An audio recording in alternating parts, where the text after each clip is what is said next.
Hello दोस्तों, स्वागत है आपका हमारे चैनल पर। चैनल को सब्सक्राइब जरूर कीजिए और बेल आइकन को जरूर दबाएं ताकि आपको आने वाली वीडियो की अपडेट मिलती रहे। कहते हैं कि प्रभु कृपा से ही प्रभु मिलते हैं, तो प्रभु प्राप्ति के लिए मनुष्य का श्रम व्यर्थ है, उसकी मेहनत व्यर्थ है, उसकी मोहब्बत व्यर्थ है। हाँ भी और नहीं भी, अंतिम अर्थों में मनुष्य का श्रम व्यर्थ है। अंतिम अर्थों में तो प्रसाद ही सार्थक है, प्रयास नहीं, क्योंकि अंतिम क्षण में अहंकार भी छोड़ना होगा और अहंकार में ही चला जाता है श्रम का भाव। मैं कुछ करता हूं, ये मैं की ही छाया है। यात्रा तो शुरू होती है प्रयास से, अंत होता है प्रसाद पर, लेकिन शुरू पहला कदम प्रयास से ही होगा। मनुष्य का श्रम उस दृष्टि से सार्थक है, या ऐसा समझो पूछते ही तुम। प्रभु की कृपा से ही प्रभु मिलते हैं, तो क्या प्रभु प्राप्ति के लिए मनुष्य का श्रम व्यर्थ है? प्रभु की कृपा मनुष्य के श्रम से मिलती है। प्रभु कृपा से मिलते हैं, लेकिन उनको कृपा भी अर्जित करनी होगी। कृपा भी मुफ्त नहीं है, मूल्य चुकाना होगा, नहीं तो सभी को मिल जाती।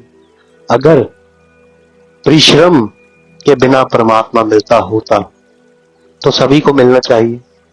चरणदास, गुरु नानक, गुरु कबीर को ही क्यों, मीरा, सहजोर, दया को ही क्यों, सभी को मिलना चाहिए। अगर परमात्मा सिर्फ कृपा से ही मिलता है तब तो बड़ा अन्याय हो रहा है। कुछ को मिलता है, कुछ को नहीं मिलता, तो जिनको मिलता है उनसे कुछ भाई भतीजावाद है, कुछ राजनीति है। जिनको नहीं मिलता उनसे कुछ नाराजगी है क्या? तो कृपा दूषित हो जाएगी। कम से कम परमात्मा की कृपा को दूषित मत करो, उस पर दोषारोपण ना लगाओ। उसकी कृपा सभी को उपलब्ध है। जैसे वर्षा हो, जल बरसे, लेकिन तुमने अपनी मटकी उल्टी रखी और तुम्हारी मटकी खाली रह जाए तो तुम कहो मुझ पर कृपा ना हुई। कृपा तो होती थी, कृपा तो उल्टी मटकी पर भी उतनी ही होती थी जितनी सीधी मटकी पर होती थी, लेकिन सीधी मटकी पर भर गई और उल्टी मटकी खाली रह गई। इतना परिश्रम तो करो कि मटकी सीधी कर लो। हालांकि मटकी सीधी करने से ही भर ना जाएगी, इसलिए कहता हूं हाँ भी और नहीं भी। भरेगी तो तभी जब वर्षा होगी। तुम कितनी ही सीधी मटकी रखकर बैठे रहो, वर्षा ना होगी तो नहीं भरेगी। मनुष्य का परिश्रम जरूरी है, अत्यंत जरूरी है। मटकी सीधी करने के लिए फिर प्रभु की कृपा बरसती है, वे तो प्रसाद है। तो मैं ऐसा कहना चाहूंगा कि मनुष्य के परिश्रम से प्रभु तो नहीं मिलते, लेकिन प्रभु की कृपा मिलती, और प्रभु की कृपा से प्रभु मिलते हैं। प्रभु की कृपा से प्रभु मिलते हैं। तुम दो में से एक कोई भी चुनने को सदा राजी हो जाते हो, क्योंकि तर्क में बात एक ठीक बैठती है। जैनों ने चुन लिया है परिश्रम, इसलिए जैन संस्कृति कहलाती है श्रमण संस्कृति। श्रम से मिलेगी। कैसी कृपा, किसकी कृपा? कोई कृपा निदान नहीं है, ना कृपा है, ना कृपावान है। आदमी का श्रम सब कुछ है, आदमी का परिश्रम सब कुछ है। ये आधी बात है। ये मटकी सीधी रखकर तुम बैठे रहो, बैठे रहो, बैठे रहो, बैठे रहो, जन्मों जन्मों तक ये भरेगी नहीं। और जब भरेगी तो तुम इस भ्रांति में मत पड़ना कि सिर्फ सीधी रखने के कारण भर गई। तब कुछ और उतरा है, आकाश से अवतरण हुआ है, तब आकाश उतरा है, तब तुम्हारे भीतर शाश्वत की कोई किरण आई है। हाँ, तुम्हारे श्रम ने इतना किया था कि द्वार खोल रखा था, किरण को अटकाया नहीं, दरवाजे पर रोका नहीं, किरण को आने दिया। तुमने इतना ही किया है कि रोका नहीं, रुकावट नहीं डाली। मनुष्य क्या श्रम, परिश्रम इतना ही कर सकता है कि प्रभु आए तो रुकावट ना डाले। खुला हो हृदय, यही मेरा मतलब मटकी के सीधे होने से है। स्वागत के लिए तत्पर रहो, स्वच्छ हो कि प्रभु को आने योग्य लगे। मेहमान घर में आता है, तुम घर सजा लेते हो। प्रभु को बुलाओगे, इतना भी ना करोगे कि हृदय थोड़ा सजाओ, थोड़ी सुरभि हो, थोड़ा संगीत हो। तुम्हारे हृदय में उसे अंगीकार करने की क्षमता हो, पात्रता हो। बहुत बार प्रभु आता है और तुम वंचित रह जाते हो। रोज रोज आता है और तुम वंचित रह जाते हो, क्योंकि तुम उसकी भाषा ही नहीं सीखे। तुमने उसके चेहरे को पहचानने के लिए कोई उपाय ही नहीं जुटाया। तुम उसके पद चिन्हों को सुनते भी हो, अनसुना कर जाते हो। तुम्हारे कान व्यर्थ के शोरगुल में भरे हैं। तुम उल्टी मटकी हो, तो प्रयास इतना तो जरूरी है। आधी यात्रा तो प्रयास से ही होगी। आधी यात्रा के बाद अपूर्व घटना घटती है। तुम कुछ भी नहीं करते और कुछ होना शुरू हो जाता है। तुमने ध्यान साध लिया, ये मटकी सीधी होगी। अब इस ध्यान की सीधी हुई अवस्था में बरसता है अनंत। तुम बढ़ते लगते हो, तृप्ति उतरने लगती है। तो एक तो जैन है जो कहते हैं सब श्रम से हो जाएगा। मैं उनसे आधी दूर तक राजी हूं, लेकिन आगे की यात्रा उनसे ना हो पाएगी। दूसरी तरफ भक्त हैं, हिंदू हैं। हिंदुओं के कुछ वर्ग हैं जो मानते हैं कि सिर्फ उसके प्रसाद से, उसकी कृपा से होगी। आधी ही बात है।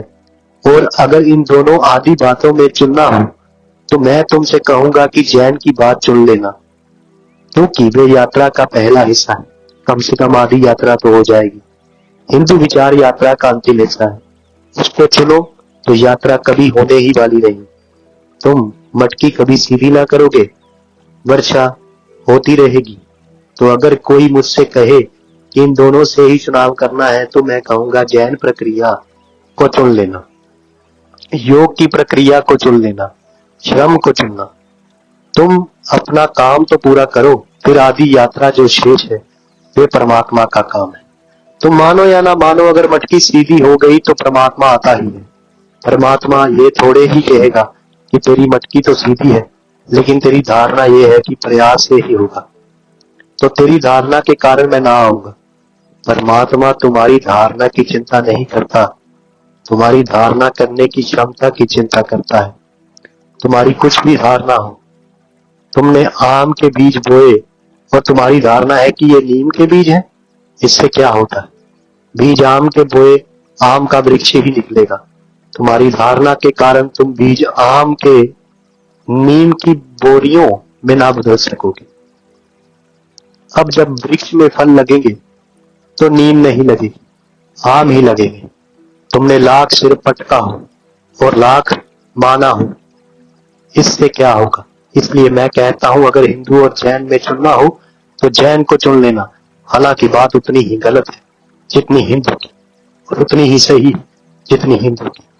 50-50% दोनों बातें सही हैं और दोनों बातें गलत है। लेकिन जैन धारणा में एक सुविधा है कि तुम भला नीम समझकर बो, लेकिन बो तो आम ही रहे हो, स्वच्छ तो कर ही रहे हो। ये देखो, मटकी तो सीधी हो ही रही है। जिस दिन हो जाएगी, जिस दिन तालमेल बैठ जाएगा, उस दिन वर्षा हो जाएगी। तुम्हारी धारणा बाधा ना डाल सकेगी। लेकिन हिंदू धारणा खतरनाक हो सकती है, क्योंकि वे यात्रा का आखिरी हिस्सा है। वहां तुम अभी गए नहीं, उल्टी मटकी लिए बैठे हो और सोचते हो कि कृपा से होगा। तुम कृपा के हकदार हो, अधिकारी हो। तुमने कृपा पाने के लिए कुछ किया है? तुमने हाथ पैर भी नहीं हिलाने। लेकिन मैं ये कह नहीं रहा हूं कि दोनों में से एक को चुनना जरूरी है। मैं तो कहता हूं दोनों का साथ चुनो, दोनों एक साथ चुनो। दोनों में से एक को चुनना हो तो मैंने कहा कि जैन विचार ज्यादा कारगर होगा, क्योंकि तुम जहां खड़े हो वहां से जैन विचार का संबंध जुड़ जाएगा। लेकिन दोनों में से चुनने की कोई जरूरत नहीं, चुनाव की जरूरत ही नहीं है। दोनों संयुक्त स्वीकार करो। थोड़ी दूर तुम चलो, थोड़ी दूर परमात्मा को चलने दो। उतनी दूर तो चलो जितनी दूर तुम चल सकते हो। जितनी दूर तुम चल सकते हो उतना तो काम पूरा करो।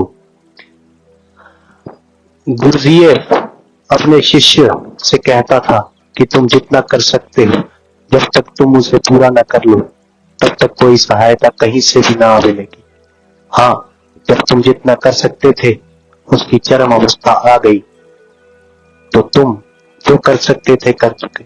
तुमने अपनी सारी शक्ति नियोजित कर दी, कुछ भी बचाया नहीं। तुम बिल्कुल अपने उन ढेल दिए। उसी घड़ी में कोई हाथ उठता है, उसी घड़ी में तुम्हारी जीवन ऊर्जा नया रुख लेती है, नया दौर शुरू होता है। उसी क्षण तुम पाते हो कि अब मैं करने वाला नहीं, अब परमात्मा करने वाला है। दोनों ही बातें साथ साथ सको तो अच्छा। जैसे मैंने कहा, जैन विचार में एक सुविधा है कि वे यात्रा का पहला हिस्सा है, तो कम से कम मटकी सीधी करने तक का तो ले जाइए। लेकिन उसमें एक खतरा है, और खतरा है अहंकार भाव का। इसलिए तुम जैन साधु को हिंदू साधु से ज्यादा पवित्र पाओगे, लेकिन ज्यादा अहंकारी भी। जैन साधु को हिंदू साधु से ज्यादा अनुशासनबद्ध, ज्यादा नीति नियम मर्यादा, ज्यादा शुद्ध, ज्यादा पवित्र, सब भांति निखरा हुआ पाओगे। लेकिन एक खतरा है, इस सारी शुद्धि के बीच अहंकार विराजमान होगा। जैन साधु को तुम अति अहंकारी पाओगे, हाथ जोड़कर भी तुम्हें नमस्कार नहीं कर सकता है। कैसे तुम्हें करे? वो साधु है और तुम साधारण गृहस्थ संसारी। तुमको हाथ जोड़कर नमस्कार करे, वो कैसे? असंभव है। हाथ जोड़ना उसका, जैन शास्त्र कहते नहीं कि साधु हाथ जोड़कर नमस्कार करे। वे तुम्हें सिर्फ आशीर्वाद दे सकता है, नमस्कार नहीं कर सकता। लेकिन जो नमस्कार में ना झुक सकता हो, उसके आशीर्वाद दो कौड़ी के हैं। जिसमें इतनी विनम्रता ही ना हो, उसका आशीर्वाद कारगर ना होगा, व्यर्थ चला जाएगा। बांझ है उसका आशीर्वाद, उसके आशीर्वाद में कोई फूल नहीं खिल सकता। जैन साधु साधु है, लेकिन साधु होने का बड़ा अहंकार है। हिंदू साधु साधु नहीं है, लेकिन एक लाभ है, वहां अहंकार नहीं है। आधा चुनोगे तो खतरा भी, लाभ भी। जैन साधु करता चला जाता है, जितना उपवास करता है, जितना व्रत करता है, जितनी तपश्चर्या करता है, उतनी अकड़ गहरी हो जाती, उतना मैं भाव प्रकट होता चला जाता है। ये मैं भाव छोड़ना है एक दिन। इसको अगर बहुत प्राग कर लिया तो छोड़ोगे कैसे? ये मित्र नहीं है, ये शत्रु है, जिसको तुम पोषित कर रहे हो, ये शहर की जड़ों में पानी डाल रहे हो। इसे एक दिन छोड़ना है, ये पहले से ही याद रखो, इसे एक दिन छोड़ना है। लेकिन इसे तुम तभी छोड़ सकते हो जब कोई चरण हो जिनमें इसे रख सको, परमात्मा की कोई धारणा हो, उसके प्रसाद का कोई भरोसा हो नहीं, तो खुद को कैसे छोड़ोगे? रामकृष्ण कहते थे, तू व्यर्थ ही पतवार उठाता है, पाल क्यों नहीं खोलता? जब उसकी हवाएं तुझ पर आती हैं, जाने को बिल्कुल तत्पर है, तो तू व्यर्थ पतवार उठाता है। यही फर्क है।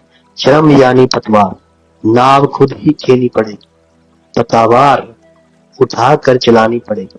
पाल यानी समर्पण, वे ले जाएगा। उसकी हवा ले जाने को तैयार है, खोल दो पाल, पतवार रख लो सामने संभाल कर। इसकी कोई जरूरत नहीं है, हवा खुद ही ले जाने को तैयार है, बिना तुम्हारे श्रम परिश्रम के। मेरी दृष्टि में तुम दोनों का अगर संयोग बना सको तो सोने में सुगंध है। साधना इस तरह शुरू करो कि जैसे सभी तुम्हारे श्रम पर निर्भर है, और भीतर अंतर्धारा यह भी चलती रहे कि मेरे किए क्या होगा, मेरे किए शूद्र ही हो सकता है। मेरी क्षमता कितनी है, मेरे हाथों की पहुंच कितनी है, मेरे किए शूद्र ही हो सकता है। तो जो मैं कर सकता हूं करूंगा, लेकिन इससे अकड़ूंगा नहीं। जानता यही रहूंगा कि ये सब मैं कर रहा हूं ताकि तेरी कृपा मिल जाए, क्योंकि असली घटना तो तेरी कृपा से ही होगी। मेरी अगर सुनते हो तो मैं तुमसे कहूंगा, प्रभु प्राप्ति मिलती है उसकी कृपा से, लेकिन उसकी कृपा मिलती है तुम्हारे श्रम से, तुम्हारे परिश्रम से। साधना के प्राथमिक चरणों में श्रमण बनो, और साधना के अंतिम चरणों में ब्राह्मण बन जाना, और तुम चुकोगे नहीं। साधना के प्रथम चरणों में ब्राह्मण बन गए, चूक गए, और साधना के अंतिम चरणों में जैन बने रहने की जिद की, श्रमण बने रहने की जिद की, तो चूके। इस समन्वय को ही परिपूर्ण धर्म कहता हूं। अभी जीवन कम ज्यादा छंद है, कम ज्यादा सांसों का, किसी नियम से घटना बना, छाती का कम ज्यादा मगर धड़कते रहना। बंद भी आंखों का जलना, सपनों में लहर लहर, उड़ना विचारों का, हिलना हाथ पांव का, अभी सब छंद है कम ज्यादा। जानता हूं संगीत हो जाएगा जीवन, अब शरीर से छूटेगा ये कंठ से छूटे स्वर की तरह। धड़कनें बदल जाएंगी मूर्छना में, सांसें हो जाएंगी लय, प्रलय की नदी में। तरंगे पैदा करेंगे डाले गए हाड़, सरसराते हुए किनारे के वन के साथ गूंजूंगा मैं वर्षा के तूफान में। अभी जीवन छंद है, जानता हूं जीवन छंद है, शरीर से छुटकर संगीत हो जाएगा ये। जब तक तुम अपने से बंधे हो तब तक छंद बंधा है, तब तक ऐसा समझो कि वीणा में संगीत बंधा है, अभी किसी ने मुक्त नहीं किया। जब तक तुम अपने में से गिरे हुए हो तब तक संगीत तारों में पड़ा है, तब तक तुम एक बंद छंद हो। फिर किसी ने तार छेड़े, कोई कुशल अंगुलियों तारों से जूझी होली, रास रचाया तार में पड़ा हुआ, सोया हुआ छंद जागा, मुक्त हुआ, छंद को पंख लगे, छंद संगीत हुआ, दूर आकाश में व्याप्त हो गया। अभी तुम्हारा परमात्मा में के पत्थरों के नीचे दबे हुए झरने जैसा, अहंकार उसे अवरुद्ध किए है। जैसा ही अहंकार छूटा, जैसे ही भाव छूटा, जैसे ही अहंकार छूटा, वैसे ही तुम पाओगे छंद मुक्त हुआ, स्वच्छंद हुआ। अब उसकी कोई सीमा न रही, असीम हुआ, रसीम हुआ, शुद्र विराट हुआ, पदार्थ परमात्मा हुआ। अभी जीवन छंद है, जानता हूं शरीर से छुटकर संगीत हो जाएगा ये। प्रयास से तुम अपने ही बंद रहोगे, अपने में ही बंद रहोगे। हाँ, शुद्ध हो जाओगे प्रसाद से, कारा टूटेगी कारागृह की, दीवालम हेंगी, कैदी मुक्त होगा, और तब छंद संगीत होगा। तब सीमा नहीं रहेगी, और असीम के बिना कोई शांति नहीं, असीम में ही शांति है। तुम्हारे मिलन तुम्हारे श्रम और उस पर ही छोड़ी हुई बातों पर है। परिश्रम करते रहें और कहते रहें, अंदर भाव रखें कि जो कर रहा है परमात्मा कर रहा है, मैं नहीं। आपको हमारी कहानियां कैसी लगी? अगर अच्छी लगती हैं तो आप हमें सब्सक्राइब कीजिए, शेयर कीजिए, लाइक कीजिए। धन्यवाद दोस्तों। परमात्मा आप पर अपनी नजरों कर बनाए रखे। धन्यवाद।